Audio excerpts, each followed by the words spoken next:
Hi எல்லாருக்கும் வணக்கங்க. இன்னைக்கு வந்து காஞ்சிபுரத்தில இருக்க சித்திரகுப்தர் கோவிலுக்கு போலாம் அப்படின்னு சொல்லிட்டு தான் நானும் என்னோட தங்கச்சியும் வந்து போயிருந்தோம். உலகத்திலேயே சித்திரகுப்தருக்கு வந்துட்டு வேற எங்கேயுமே கோவில் கிடையாதுங்க. காஞ்சிபுரத்தில தான் இருக்கு. கோவில் வந்து பஸ் ஸ்டாண்டுக்கு பக்கத்திலேயே ரோட்டு மேலேயே தான் இருக்குங்க. சித்திர பௌர்ணமிக்கு வந்துட்டு இங்க ரொம்பவே விசேஷமா இருக்கும். அதேபோல சித்திரை மாசத்துல தான் வந்து இந்த சாமிக்கு திருவிழா வந்து நடக்குது. கல்யாணம் ஆகாதவங்க இந்த கோவிலுக்கு வந்துட்டு போனா கல்யாணம் வந்து ஆகும் அப்படிங்கிறது ஐதீகங்க. போன டைம் வந்து நாங்க ஊருக்கு வந்தப்போ இந்த கோவில் வந்துட்டு போலாம் அப்படின்னு சொல்லிட்டு தான் நினைச்சோம். ஆனா வந்து வர முடியல. இந்த டைம் வந்து கண்டிப்பா பார்த்தே ஆகணும் அப்படின்னு சொல்லிட்டு வந்தோம். சித்திரகுப்தருக்கு வந்து இங்க கோவில் இருக்கிற மாரி யமதர்மராஜாவுக்கும் வந்து இங்க கோவில் இருக்காமாங்க. அது வந்து நெக்ஸ்ட் டைம் தான் வந்து போகணும்.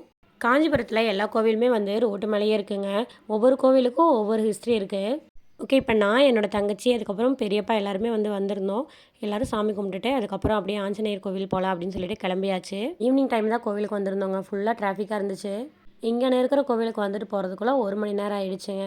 ஓகேங்க. நம்ம நாளைக்கு ஒரு வீடியோல பார்க்கலாம். Thank you.